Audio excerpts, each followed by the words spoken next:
listening to the HoloNet on Mojo 50 Radio. The millennial conservative resistance begins right here, right now.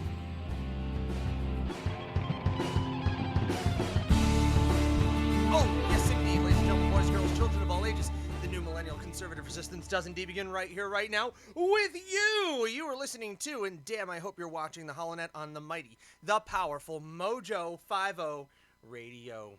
Today, it is Saturday. It is the 27th of November in the year of our Lord 2021. It is the Saturday following the Thanksgiving holiday, and it's been a while since I sat before you here at the forward operating base of Mojo 50 in the outskirts of the Sonoran Desert of Arizona. And I thank you for joining me this day for this HoloNet. Lately, we've been having some trouble. I've been having some trouble with Facebook not allowing my streams. I think I pissed them off. So hopefully if you're watching us on the YouTubes or the Rumbles or the BitChutes, glad to see you here on the video stream. We'll try to get things straightened out with that social media platform. But just in case, screw them. It's been a while, kids. It's been a while. Last week didn't do a show. And, you know, there's some stuff to unpack there. Before we go there, though, I did want to ask you guys to take a minute out of your day and go over to RomikaDesigns.com. Romika Designs, that is one of our official sponsors of the HoloNet and the mighty, the powerful Mojo 50 Radio, run by some friends of the family, if you get my notion. But that is a great place to go to get some highly customized Christmas ideas, some gift ideas for your family, your friends, your loved ones. RomikaDesigns.com. Use your promo code HoloNet for anything on there. They will get you hooked up. And you can still, by the way, make a $25 donation to Mojo 50 Radio, I believe. Somebody's going to yell at me if I get it wrong. You can make a $25 donation and get your Mojo 50 Christmas ornament. So do that today. So, elephant in the room. All right. There wasn't a show last week. I myself have been quite a bit under the weather since Halloween, but as I informed everybody, I was not sick with the Rona. However, and I want you all to bear in mind that what I can tell you is limited out of concerns for the privacy of others. Some of you may know, who have been friends with me for a while, others may not, that I am a member of a larger family. I grew up in a big family back east, multi-generational family. I grew up with my grandparents in the house, and my aunts, uncles, and cousins all within a reasonable drive, and I always enjoyed being part of a big family. You know, it's just part of who I am. It's one of the reasons my wife and I have as many children as we do, as we always wanted a big family and to be part of a big family. So I live in a multi-generational household of 9 members, okay? Not all in the same house. We're in, you know, adjacent homes. But COVID hit our family. I'm fine. I did not get sick through the grace of the good Lord. Kids are fine. Wife's fine.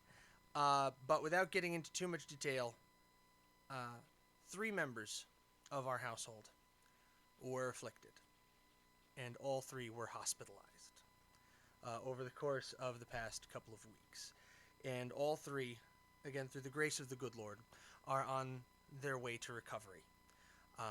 That is one of the reasons why my work has not been as prominent of late. If you're a member of the HoloNet Premium Digest, you'll notice there have been fewer stories.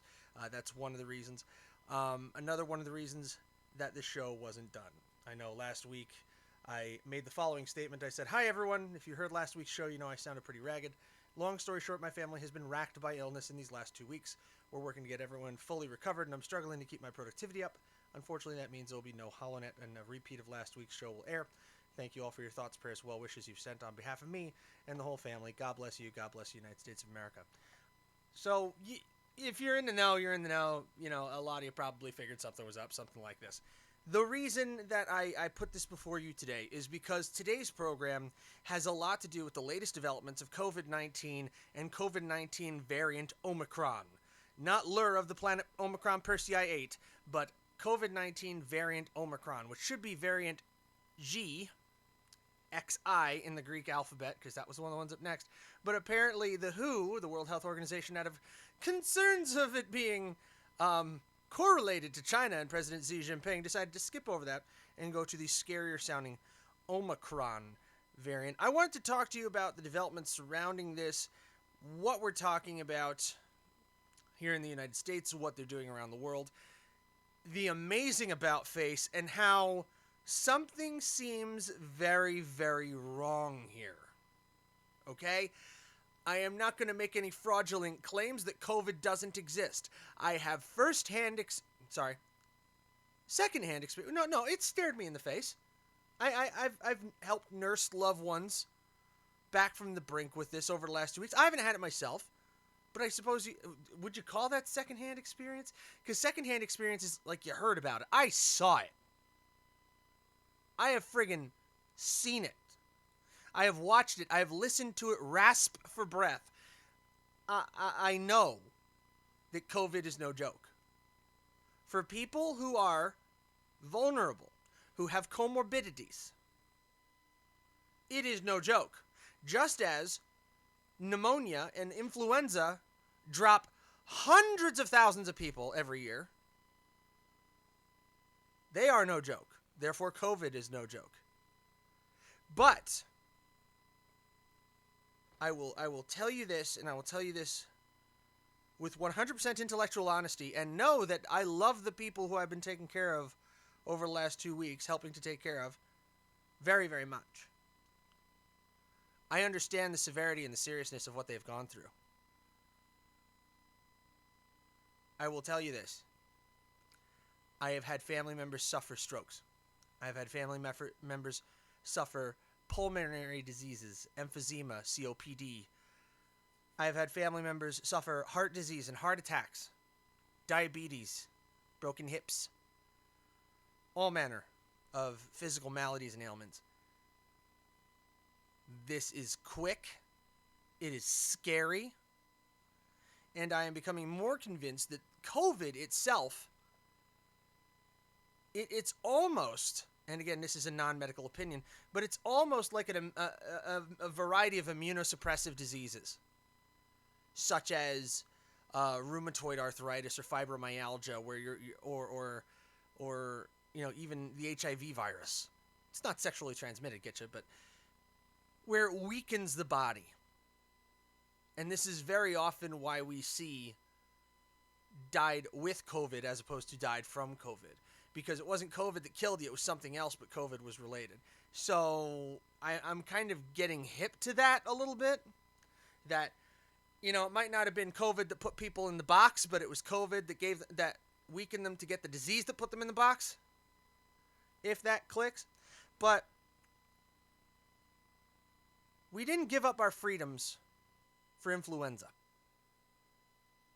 We didn't give up our freedoms and shut down our entire nation for polio. We fought the Revolutionary War and the War of 1812 and even the quasi-war with France, if you know your early American history, the first 3 presidents, in the midst of massive plagues of smallpox that required the government be evacuated from Philadelphia long enough for the outbreak to clear. Actually, I think that was yellow fever that year when President Adams had to evacuate Congress from Philadelphia. I think it was for yellow fever. But dealing with diseases has been a part of our national history since its inception. At no point in the Constitution does it say, in the event of a pandemic or an epidemic, these rights do not apply. So I believe that the American people, I steadfastly believe this, and so does my family. I believe I can speak for them in this fact. That our rights are intrinsic, our rights come from God. And that a pandemic or an epidemic is no grounds for a government to take away those rights from us. The rights of free movement. The right to bodily autonomy. The right to medical choice. I have seen good results from the so-called kitchen sink treatment, at least in part, which is heavily dosing on vitamins, monoclonal antibodies. I haven't seen anybody take the Mectin yet, or the HCL. I haven't seen it yet, so I can't speak to its effectiveness, but I've been told by other people that it's very effective. People who I trust. Medical determination and bodily autonomy are human rights. It is part of your individual liberty, your individual freedom, and spare me the collectivist arguments. It's part of the social contract. You know, it's also part of the social contract? Kissing the darkest part of my day-glow white ass. That is part of the social contract. If you believe that you have the right to impose your will on my person. For any reason whatsoever. Or upon my children. Sorry, you can hear my dog barking in the background. It happens. I got a family. The reason for all this, the reason for this 10-minute intro and kind of update on me. By the way, guys, relax. It's carpal tunnel. I've been writing a lot. I've been working a lot. Hands hurt. Okay. It's not from, I don't expect to be getting a class action suit from Hustler magazine anytime soon. But the reason that I get into this is because I believe in intellectual honesty.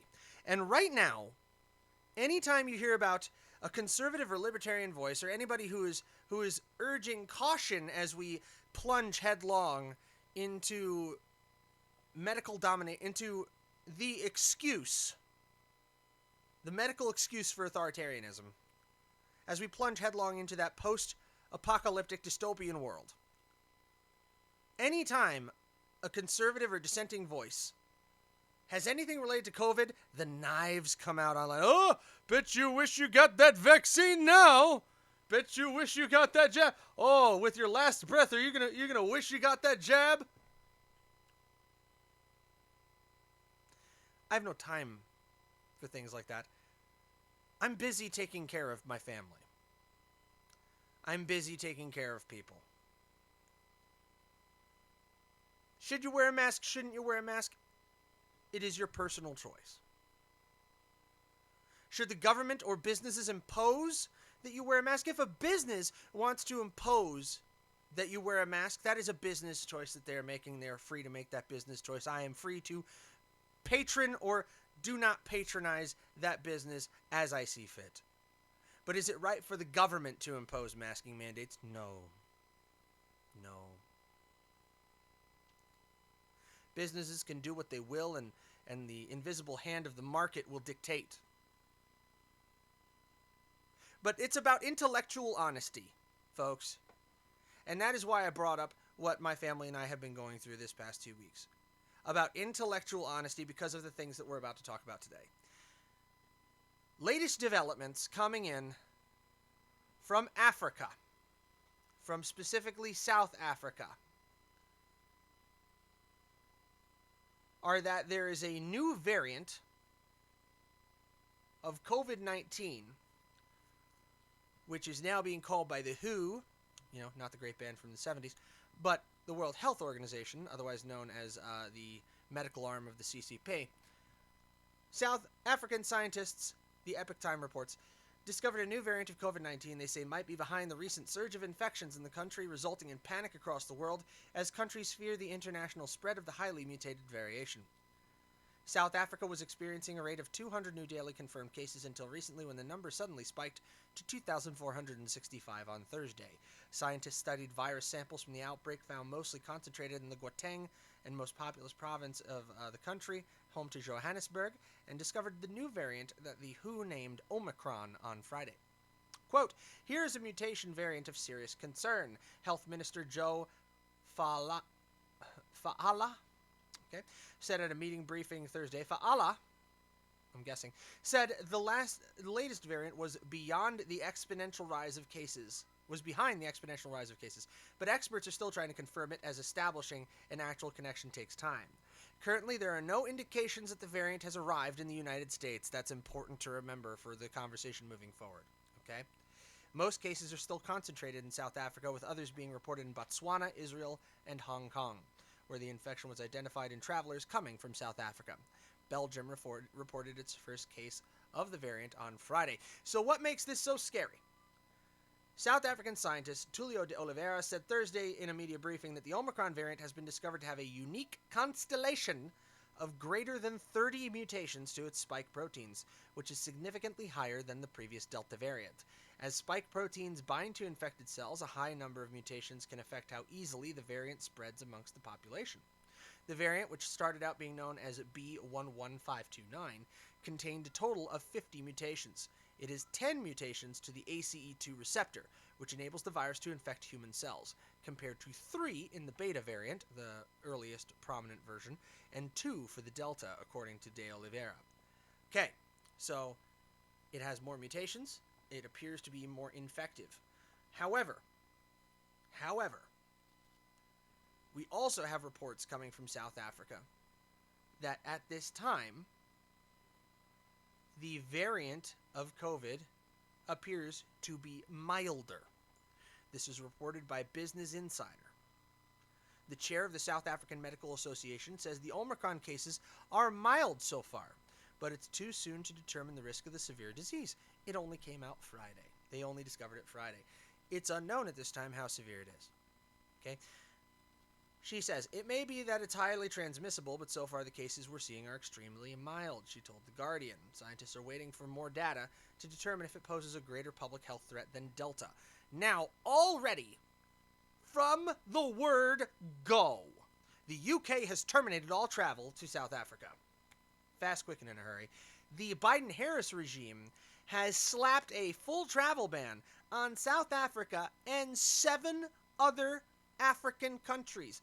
Now, this is all kind of sudden, all kind of strange. You could say they're erring on the side of caution, but there's an even bigger wrinkle to this. And we'll go to the other place because it's an op-ed from Horowitz, so you have to get it there, from Daniel Horowitz. But this is very, very strange. Okay? He wrote this on the 23rd of November, so 4 days ago. This is not a coincidence, okay? And this stems from an Associated Press article claiming there's something mysterious going on in much of continental Africa, as these African nations appear to have dodged the pandemic. Did you catch that? On November 23rd, in an op-ed, Daniel Horowitz observed that Africa appears to have dodged the pandemic. Again, based on a report from the Associated Press. The Associated Press wrote, scientists mystified, wary, as Africa avoids COVID disaster. Africa has not been vaccinating. They're sub 40% vaccination rate. This came out November 19th, so 8 days ago, by Maria Cheng and Farai Mutsaka.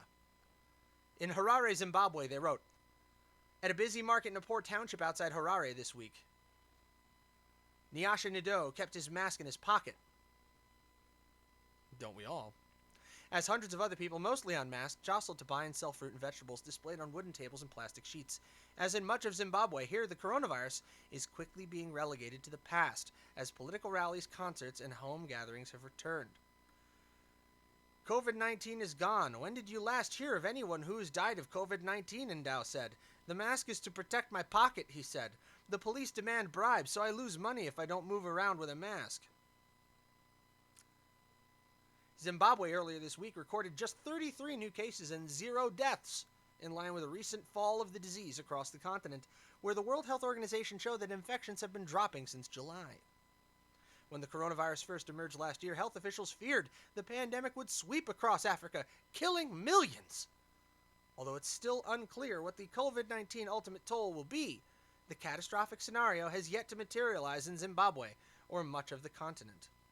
Scientists emphasize that obtaining accurate COVID-19 data, particularly in African countries with patchy surveillance, is extremely difficult, and warn that declining coronavirus trends could be easily reversed. In writing circles, in television and in movie writing, they call that Chekhov's gun. Because remember that, it's going to be important later. Fewer than 6% of people in Africa are vaccinated. The WHO has described Africa as one of the least affected regions in the world in its COVID-19 pandemic reports. Yet, on Friday, the new and by far scariest sounding coronavirus, the 50 mutation-laden COVID-19 Omicron variant, which has 10 different mutations that allow it to bind to human receptor cells, suddenly has appeared where? But in South Africa. And not just in the more civilized, shall we say, South Africa. I say more civilized, let's say more developed. That's a nicer phrase. The more developed South Africa, but also in Botswana and other neighboring nations. Doesn't that seem a little bit strange to you? Doesn't that seem a bit convenient? Here's the timeline. November 19, the Associated Press puts out this report that scientists are mystified and concerned about why Africa has gotten off of COVID-19 so easily, with just 9% vaccination totals. Very few people dying, very few people getting sick, and the population's no longer taking the threat seriously at all. Then I'll go ahead and say it, Daniel Horowitz of The Blaze picks up with an op-ed, kind of poking fun at this fact. Making light of it. There's nowhere for the priests of COVIDistan to run or hide from the failure of their prized injections. Cases in Europe are worse than ever, and America has now racked up more deaths in 2020 when 0 vaccines existed. But reality can hit these people in the face, and they will still never admit that all of the human interventions failed. He wrote this on November 23rd, citing Africa as an example of the fact that despite a complete absence, or almost complete absence, of human intervention in the continent of Africa, less than 9% of people vaccinated, virtually unaffected. But Europe and North America devastated, despite round after round, jab after jab. Boosters, second, third. We always knew it was going to be 3 shots. We always knew it was going to be 2 shots. We always knew it was going to be 9 shots. What did Leprechaun say the other day? 616 days to flatten the curve? But Africa managed to dodge the pandemic. But that was until Friday. Until Friday. When Omicron came about. Couldn't call it G, though. That would be a little too on the nose. This is why, folks, I insisted on starting this broadcast of telling you about what my family has gone through. And I thank you for your thoughts and prayers and concerns regarding them. They are recovering well. They've had a very rough go. But something is wrong here. COVID is bad. It's very bad. It is frightening. I was afraid for my loved ones. But I was angered by the fact that I wasn't allowed to be with them in the hospital. My whole family was. I was afraid for them as they recovered and struggled to breathe. I've been concerned for them and feared for a lengthy recovery, as they're using oxygen and having to do breathing exercises, and suffered from lung damage. I fear for the long-term impact it may have on their quality of life. I believe they will recover. I believe they will get back to normal. I don't know how long it will take.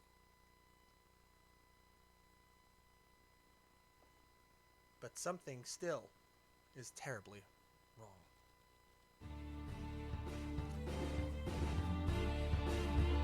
We're going to take a quick break, and when we come back, we'll talk a little bit more about these developments in Africa, along with others around the world that are absent from our news today. You're listening to Holonet on the mighty, the powerful Mojo 50 Radio. Stick around.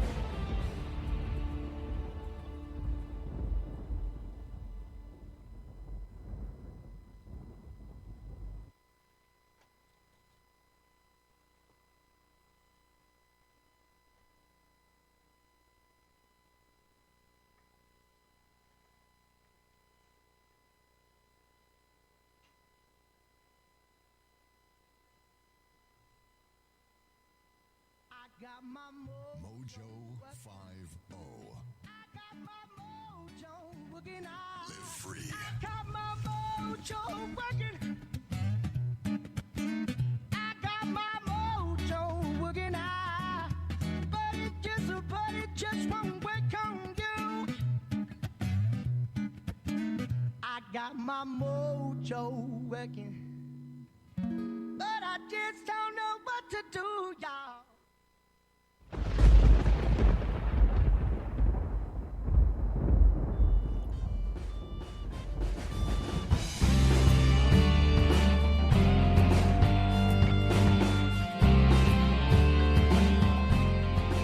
You're listening to the Holonet on Mojo 50 Radio.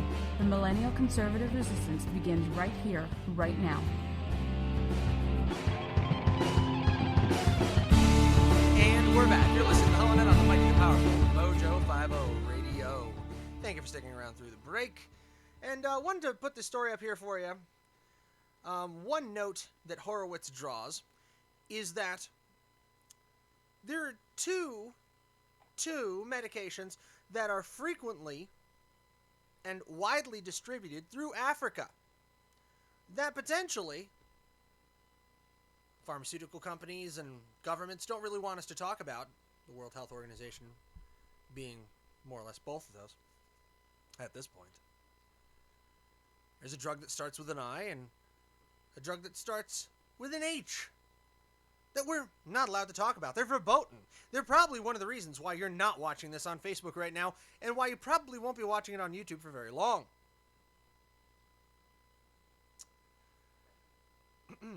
Curiously, he writes, the AP posits that perhaps past infection with parasitic diseases, as well as exposure to malaria, might make people in these countries more immune to the virus.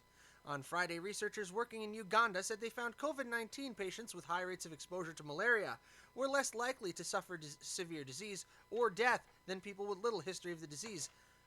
Vhy would that be? What about the pathophysiology of those diseases would make people more immune to the viruses?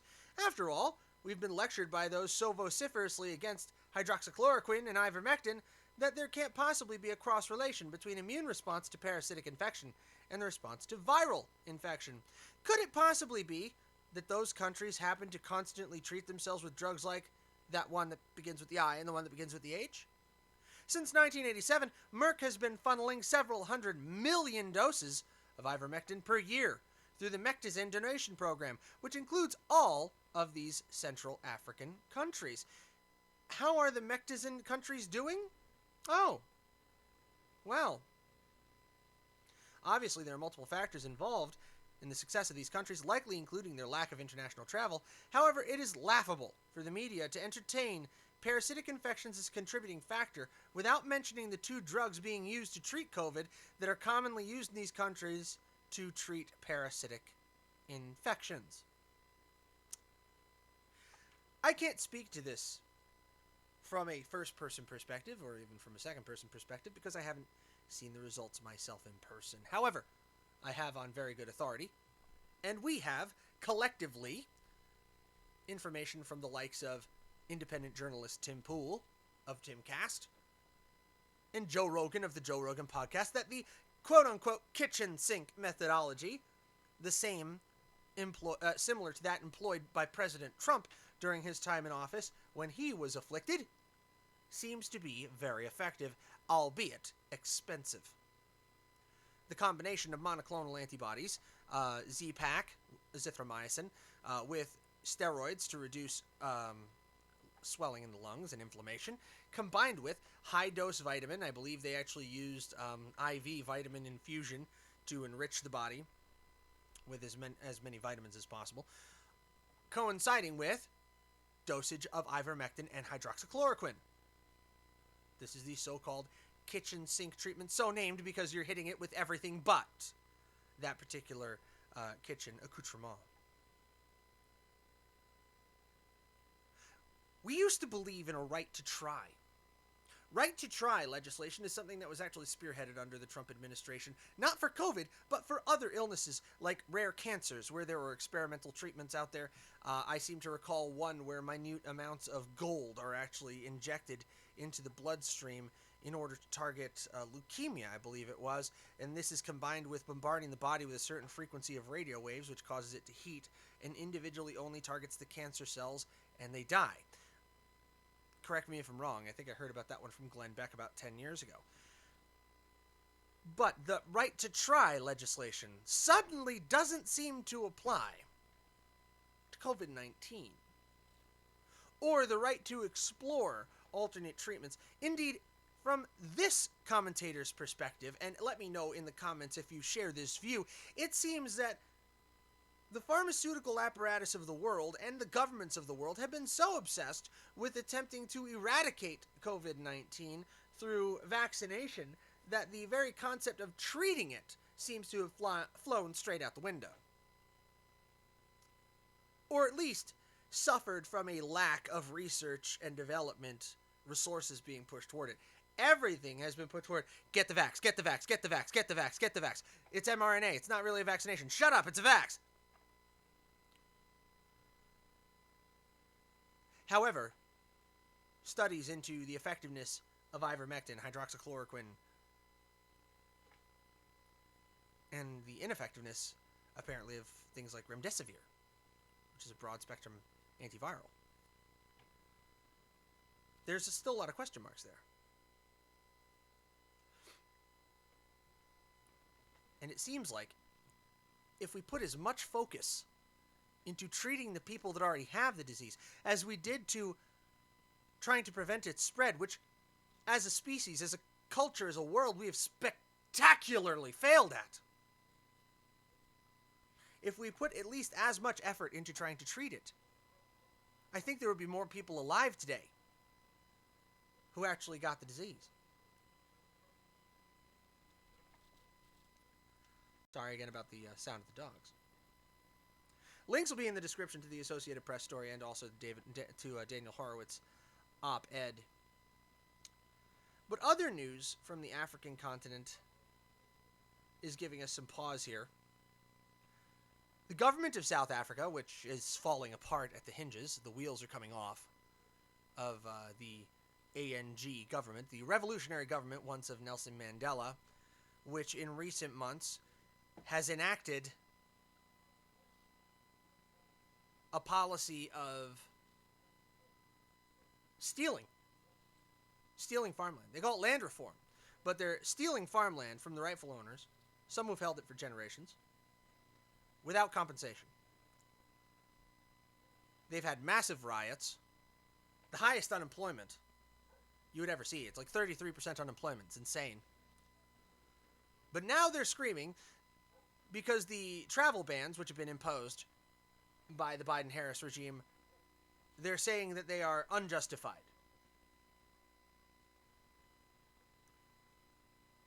Sorry about that. When you live in a world of dogs and Amazon deliveries.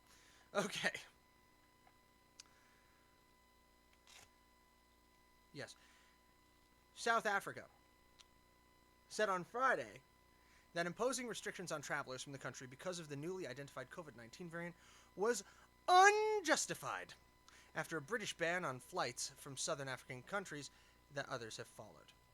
Scientists so far have only detected the variant in relatively small numbers, mainly in South Africa, but also Botswana, Hong Kong, and Israel. But they are concerned at its high number of mutations and have raised concerns that it could be more vaccine-resistant and transmissible. The WHO designated Omicron of concern. Prime Minister Boris Johnson said South African President Cyril Ramaphosa spoke on Friday afternoon and discussed ways to reopen international travel, a Downing Street spokesperson said. Our immediate concern is the damage that this decision will cause to our tourism industries and businesses of both countries, South African Foreign Minister Naledi Pandor said in a statement. Ramaphosa will convene an advisory council on Sunday to consider evidence on the variant. The rand currency, the South African dollar, slumped as much as 2% against the dollar, and South African hospitality stocks plummeted as investors were unnerved. Now, as I mentioned earlier, the Biden-Harris regime has enacted travel restrictions on South Africa and 7 other nations. So that's Botswana, Zimbabwe, Namibia, Lesotho, Eswatini, Mozambique, and Malawi, according to a senior administration official. In response to advice from Anthony Fauci. president's chief medical advisor. Boy, oh boy. So now note that the illness has been located in South Africa, Botswana, Hong Kong, and Israel. So why, if you recall earlier in the broadcast, we mentioned Zimbabwe. Zimbabwe, where there were 33 cases of COVID total, not Omicron variant, just COVID, and 0 deaths. Goose egg. Nada. Okay? Why is Zimbabwe on that list? What about Namibia, Lesotho, Mozambique, and Malawi? If memory serves, Malawi is clear on the other side of Africa. It is. Malawi and Mozambique, they don't even border South Africa. Hang on, I'm going to pull this on Google Maps. Those of you who are not incredibly familiar with your African geography, and you can be forgiven not to, it took me a minute, okay? Come on, Google. Quit being a dingle hopper. Any Disney fans out there will know that is a fork. Let's see here. Malawi.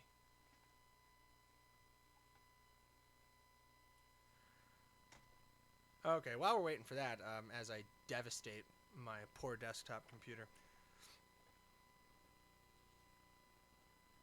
South Africa is at the lower tip of the African continent. Lesotho is a almost circular nation for all intents and purposes. It's an independent country that is fully surrounded and landlocked by the rest of South Africa. It has sovereignty and is not included as part of the federal government of South Africa. Malawi and Mozambique are located far to the north and the east of South Africa. Okay, here we go. So you have South Africa down here in the south, Lesotho right up here. I get those two, okay? We can even get as far as Eswatini, which is a small nation here located near the border with Mozambique. Then you have Botswana to the north, and Zimbabwe, Mozambique, and Malawi.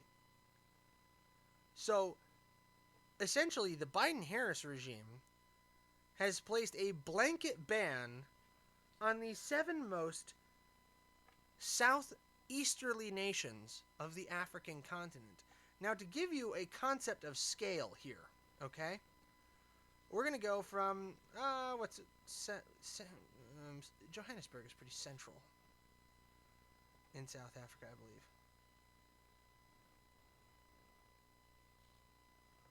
Let's see here. George, Lesotho, Bloemfontein. Johannesburg's actually in the north, over here by Pretoria. So let's go from Johannesburg, measure distance, to Malawi. You're talking a distance of 911 miles. So nearly 1,000 miles from the capital of Johannesburg, South Africa, to Malawi. And people don't pass through these borders like water. It doesn't work out that way in Africa. Granted, there's a lot of crossover, but not nearly to the extent. It's not a porous border. Many of these countries have militarily controlled borders and bad blood that goes back centuries. So why the blanket ban? All the way from Cape Town to Lake Malawi. Which is if you go all the way from Cape Town, the distance is massive.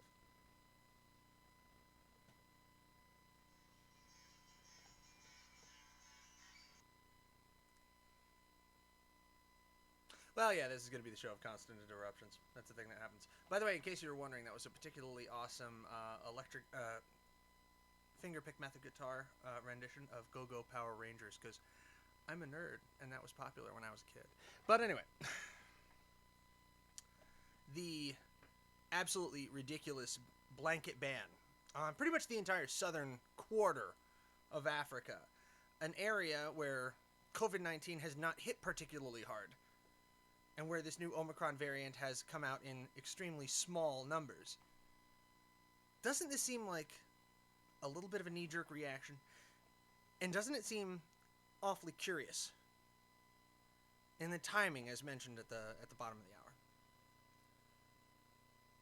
I don't know quite what to make of this, but I do know that we're seeing increasing instability in other corners of the world as well that are equally as concerning. Right now in South America, there is a wave of presidential impeachments that are underway. Peru's Congress filed a motion to impeach their president Pedro Castillo on November 25th.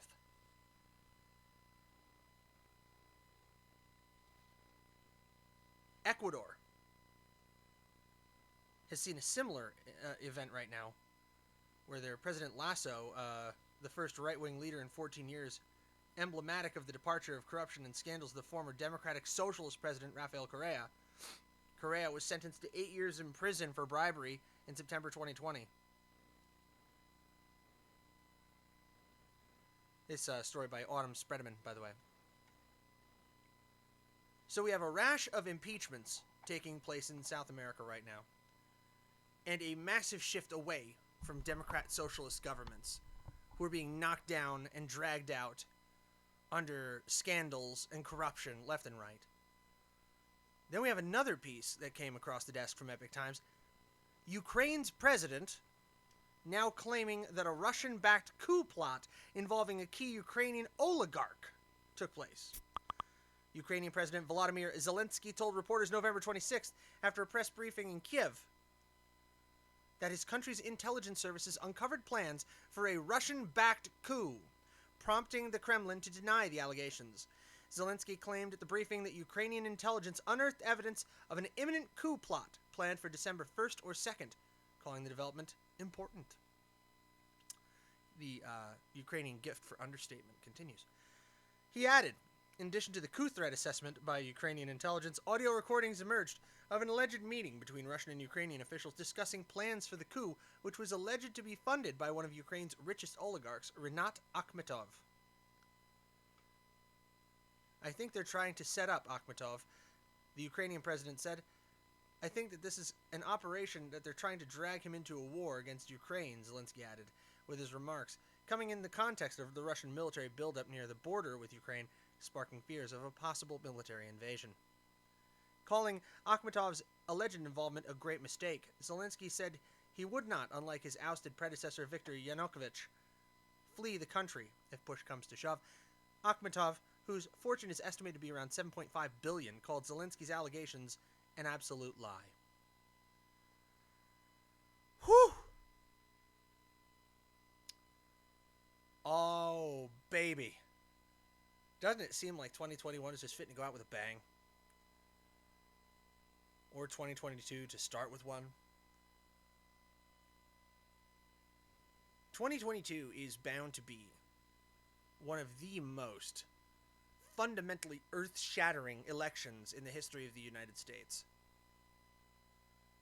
It is to be the referendum on the legitimacy of the Biden-Harris regime and its effectiveness. If 2022 sees a wholesale takeover of both houses of Congress by the Republicans, Biden will be a lame duck president. There are realistic possibilities there of an impeachment. And a 2024 victory for a Republican president is all but assured. Couple that with rejection of democratic socialist governments in South America, possible invasion of Ukraine by Russia, and seeming to punish Africa with crippling massive sanctions against them that are going to harm an already very tenuous situation in South Africa. If you don't remember, just weeks ago, in South Africa, there were massive riots. As I said, unemployment is out of control there.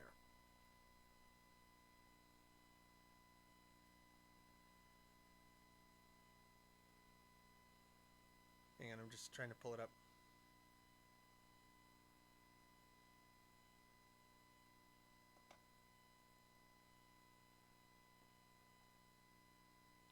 Just a couple of years ago, the South African farmers' crisis came to the world's awareness through the works of Lauren Southern.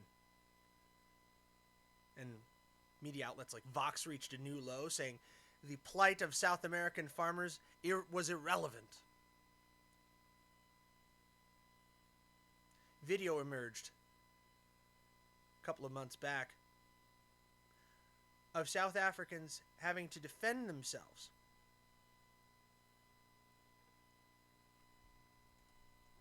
against massive looting and rioting.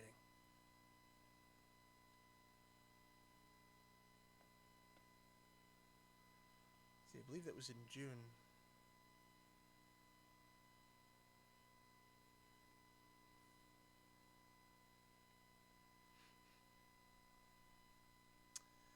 We could be seeing the acceleration of everything these talking heads have been discussing. This talking head included, I suppose. In Ethiopia right now, were you aware that there's a civil war going on and that the Ethiopian government is losing? Pretty badly, in fact.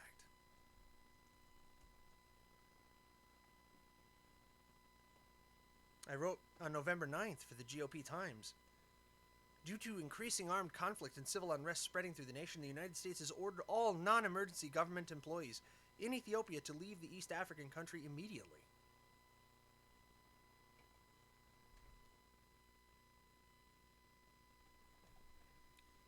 In a situation mirroring Afghanistan in the level of withdrawal from Western nations. According to reports from NPR, the situation in Ethiopia, one of the oldest Christian nations on earth and easily the most historically prominent in Africa, is critical, verging on catastrophic. The country's been embroiled in a civil war for over a year now between the Ethiopian government based in Addis Ababa, along with their allies in neighboring Eritrea, and the local militias and soldiers from the northern region of Tigray. A year ago, the idea that Tigrayans could advance into the Ethiopian heartland, let alone topple the government, would have been unthinkable. But all that changed. The Federal Armed Forces of Ethiopia have even appealed to retired soldiers and aging veterans to reactivate their commissions. The desperation is palpable, as according to NPR, quote, they have asked residents of Addis Ababa to join the war effort with whatever weapons they have.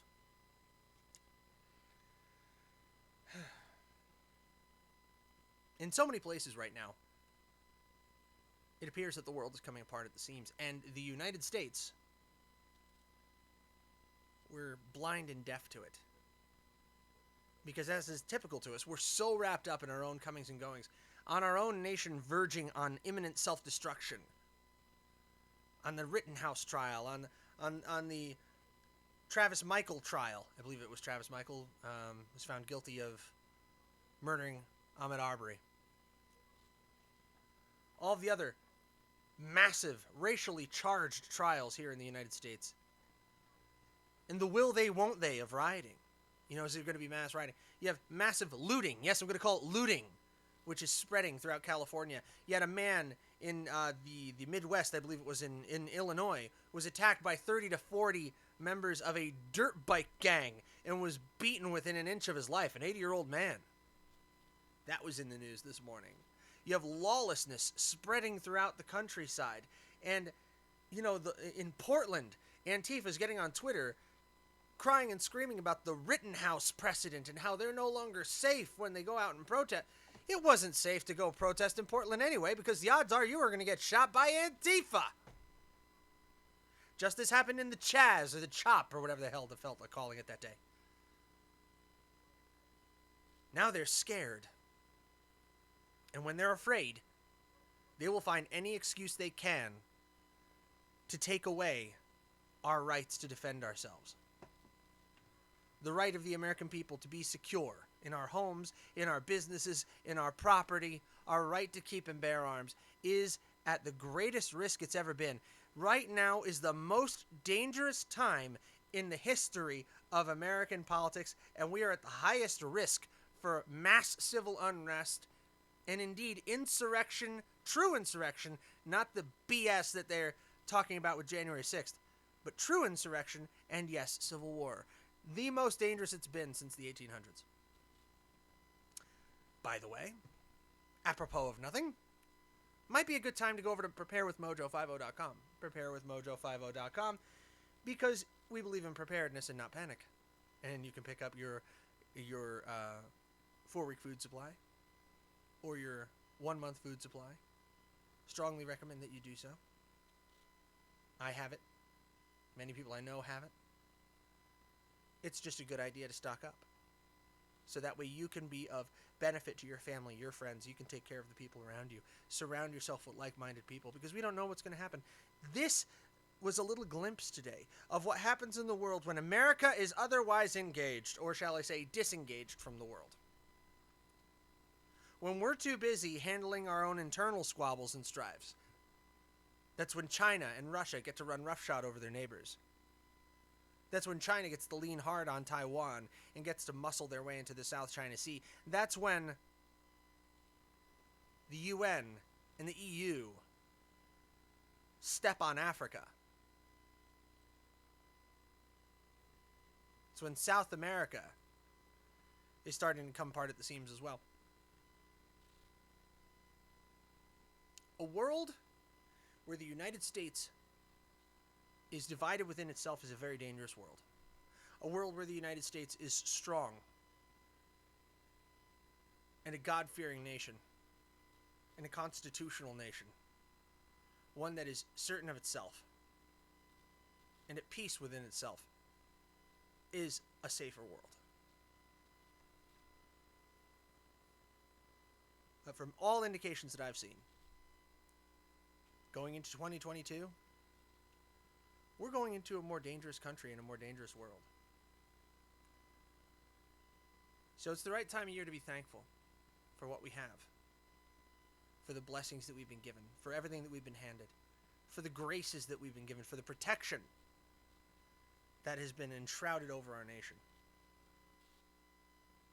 We have to remember it, and we have to be grateful for it, and we have to fight to preserve it.